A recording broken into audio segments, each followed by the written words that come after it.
Heartful Perception. A message given on the occasion of the 123rd birth anniversary of Pujya Shri Babuji Maharaj, dated 29th and 30th April and 1st May 2022. Dear friends, it is said that Ramdas Swami, the Guru of Shivaji, would narrate the Ramayana in such a divine manner that Hanuman himself attended and listened in disguise. In one of these sessions, Ramdas described the moment Hanuman first set eyes upon Sita after she had been taken prisoner and disappeared. He found her sitting in Ravana's garden, surrounded by white flowers. Hearing the story, Hanuman was jolted from his absorption. Throwing off his disguise, he arose and said, "Sir, I have been listening to your narrations with great pleasure, for I enjoy nothing more than hearing stories about my Lord. But I am sorry to inform you that one detail is incorrect. The flowers in Ravana's garden were not white, as you described, but red. I know this for a fact, as I was personally present and saw them with my own eyes." The beauty of Ramdas's narration was that he was endowed with divine vision. He was not merely retelling the Ramayana as so many people do. He was seeing it firsthand, like Sanjaya in the Bhagavad Gita, and describing what he saw. With the confidence that accompanies such perceptive abilities, Ramdas explained to Hanuman that he must have misremembered this detail because the flowers were very definitely white. "Then let us bring this matter to Lord Ram," Hanuman declared, and off they flew. After listening to both their opinions, Lord Ram said, "I am sorry, but I am unable to settle your dispute. You see, I was not present at the time." They withdrew from Rama's presence, and Hanuman said, "Let us visit Mother Sita. She will be able to verify that the flowers were red." They explained the matter to Sita, and she said, "Ramdas speaks the truth. The flowers were pure white. They were not red at all." "How is it possible?" wondered Hanuman. "I saw with my own eyes that the flowers were red." "Yes, you saw them as red," Sita explained, "but at that time your vision was clouded with rage, having just discovered that I was a prisoner of Ravan. That is why the white flowers were seen by you as red." Hanuman had been so angry that his rage had altered his vision. Even white flowers appeared fiery. He had momentarily entered a state of Maya, of illusion, and thus perceived the real as unreal and the unreal as real. It was a state of wrong understanding caused by incorrect thinking. Similarly, suppose a fearful traveler is walking alone at night. He sees a tiny lightning bug moving in the dark and takes it for a ghost, after which he sees a rope and mistakes it for a snake. Another man is talking to his boss on the phone late at night, and his wife concludes that he is being unfaithful. In both cases, the reality of the circumstances is not seen, as it is perceived through the filters of incorrect thinking. Both scenarios start with unknowns: the unknown source of light, the unknown identity of the rope, the unknown person on the phone. Every moment we are faced with unknowns, but it need not give space for illusion to develop. Babuji Maharaj has recognized the cause of this Maya, the reason we are unable to see the real as real, the cause of wrong thinking and incorrect understanding is the inner baggage we carry, that is, our sanskaras. Sanskaras are impressions of emotionally impactful experiences that become embedded in our consciousness and remain in the subconscious, exerting a liminal influence on our lives and causing us to view our present reality through the lens of past experiences. Our old emotions and thought patterns become superimposed onto the present reality, which consequently becomes biased. This store of emotional memories now conditions our interpretation of events. It is as if we are seeing the world through colored lenses. I am reminded of the Wizard of the Oz, in which everything in the city of Oz was believed to be emerald green. But that was only an illusion. Oz was just like any other city. The illusion of greenness was maintained because every resident was given a pair of glasses with green colored lenses, which they were expected to wear at all times. The colored lenses gave the residents the false impression that the city was colored green. This was fiction, but our real life vision is just as distorted. The biases we experience in our lives are worse because, unlike the denizens of Oz, whose vision was obscured by a single pair of glasses, we have multiple filters obscuring our perception. A pair of glasses can be easily removed, but our filters lie so deep that our soul carries them along with our consciousness from one life to another life. The glasses we wear are not of single color, but multiple hues are embedded in their lenses, making them nearly opaque. Moreover, these filters simply pop up unannounced. When the light of reality is prevented from entering our consciousness, we live in darkness, a kind of hell.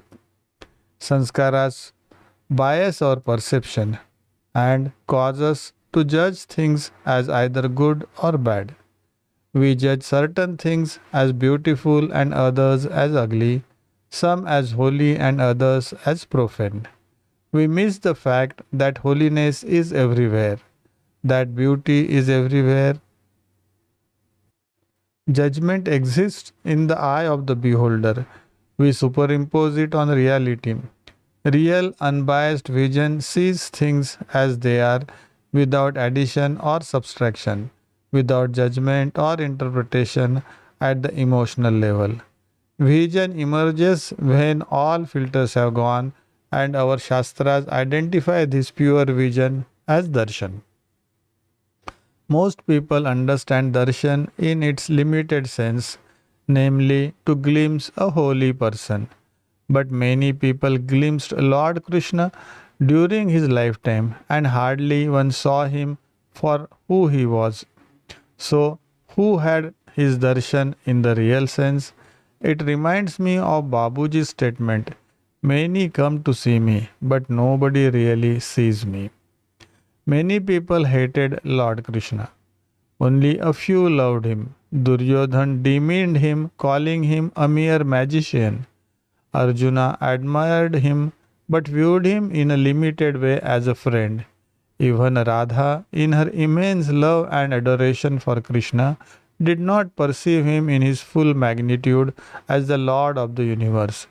Everyone who saw him had a different perspective. Nobody saw the full truth. This is because each person is unique. Of the billions of people in this world, imagine how many impressions we collectively carry, how much conditioning we bring to our shared movement on earth, and how many individual perspectives there are. Generally, the result is disagreement and disunity. We were not always like this. Originally, each consciousness was identical. The pure vision of reality was commonly held. Differences crept in with wrong thinking, and we started creating our own little worlds. Babuji describes these worlds of ours as islands, islands that drift apart from one another and apart from unity toward individuality, isolation, and the ego driven existence. The ego, by its very nature, is self centered and seeks its own survival. The ego's biggest fear is the destruction of its identity. From its perspective, even physical death is preferable to ego death. Preoccupied with the continuity of its existence, the ego always wants to see itself as if glancing in a mirror to ensure that it still exists. How can the ego see itself when it has no form of its own? The answer is that it identifies with knowable objects which are perceivable and external to the subjective knower. Pointing to something external, it declares, I am that, and it is satisfied. In this way, it may identify with the mind, the body, or even things external to the human organism, such as culture, language, taste, possession, etc. Replying to a letter, Babuji once wrote, it is good that you like to have the darshana of the Mahapurusha, that is saints. Better would it be to try to have the darshana of yourself alone. To have the darshana of the real self, one must drop the false identities gathered by the ego. But the ego is highly attached to its false identities. When they are threatened, it can lash out aggressively. Ask yourself how you feel when something you consider to be a part of you is criticized. Your religion, your nation, your community, your family, etc. The strength of that feeling is a clue to the intensity of the ego's identification, the marks of the true identity. Assertive egos are destroyers of unity. While working in a group, others may want to do things differently from you. If you are too identified with your own ideas, even constructive suggestions from others will seem like personal threats. Imagine everyone in a group adopting a my way or the highway style of working. Imagine that the result, imagine what the result would be.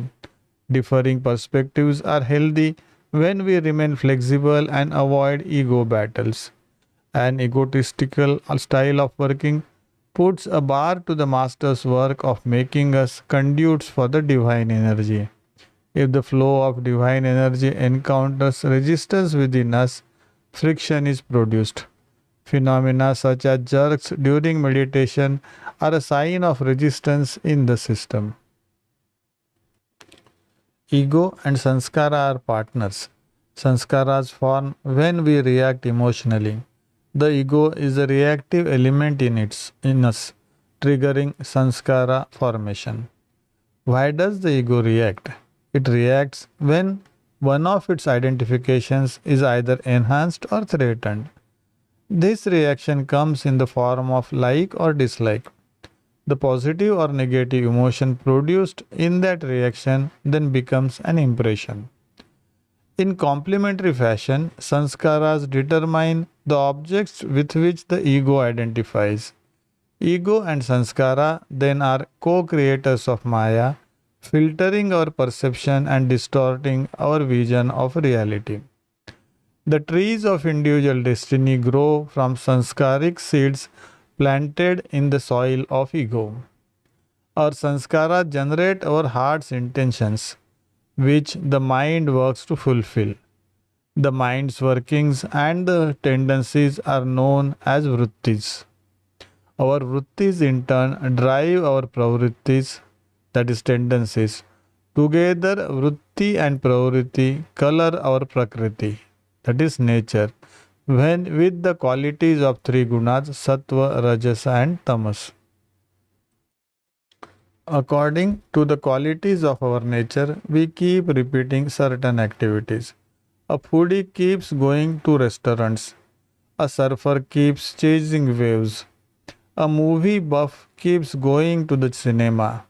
Such activities facilitate the collection of particular varieties of sanskara unique to each person's nature.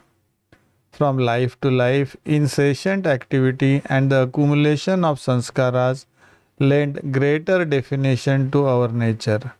This is what we understand as prarabdha, that is destiny.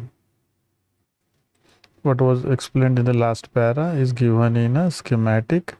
That is, the vrittis and pravrittis make our prakriti from the sattva, raja, tama nature, and from there our prarabdha is designed. We are the creators of our individual destinies, but there is a divine destiny as well, a destiny which can only be realized once we have dissolved our individuality, that is, created worlds and effected our own individual pralaya, that is, dissolution. It is for this purpose that the great Rishi Patanjali offered the path of yoga by which we can negate the vrittis that would otherwise design our destiny by default and keep us spinning in the whirl of Maya. It is the same purpose for which Pujya Babuji devised the methods to remove the sanskarat which sustain our vrittis. Chitta vritti nirodha is in a sense of state of yoga. Fueling our vrittis will never come to our rescue. That is why it is ayogya, not yoga. Unfortunately, the ego's tendency is to defend its creation and identify with vritti, pravrutti, prakriti, and prarabdha. This makes change difficult. Beloved Chariji used to say that a fool recognizes their mistakes only in retrospect, if at all. An intelligent person realizes their mistake while committing them, and a wise person sees the mistakes beforehand and avoids them. How to categorize a person who sees their mistakes but stubbornly insists that their actions are correct? How can such a person transform? How can a person effect their individual pralaya when they are so busy building their creation? It is like copper transmuting into gold. How will it ever happen? This perhaps explains why we miserably fail to change ourselves. It can also explain why, in Babuji's diagram of 23 circles, the rings of ego support the rings of Maya. Sahaj Marg offers us inner training to master a lifestyle that allows us to perform noble tasks without forming sanskaras. Removing the burden of sanskaras is easy. The day's accumulation of sanskaras are removed during our evening cleaning. Past sanskaras formed this incarnation are cleaned by preceptors during individual sittings. Sanskaras from past lives are removed during Bhandaras, during group satsangs, in the physical presence of the Master, and if the Abhyas is devoted and arrives at Layavastha at any time at all. Preventing the formation of sanskaras is more of a challenge. To avoid impressions while living in this world is like avoiding coal dust inside a coal mine or getting wet when walking in a rainstorm. We cannot avoid the rain, but we can protect ourselves from getting wet by wearing a raincoat. What can serve as a raincoat for the mind and heart so that they remain unaffected even during emotional turmoil? It is the protective suit of constant remembrance that is drenched with love for the Lord. Constant remembrance is a unique kind of filter. It filters out impressions before they stain our consciousness.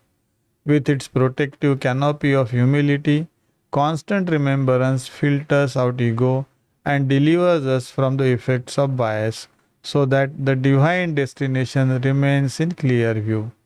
Even the mundane and the illusory become divine and extraordinary when our perception remains heartfully immersed in love for our Maker. If God is divine, then His creation is divine, as the source and the outcome are one. Everything becomes divine with love and respect. On the occasion of 123rd birth anniversary of Pujya Shri Babuji Maharaj, 29th and 30th April and 1st May 2022. Thank you for listening.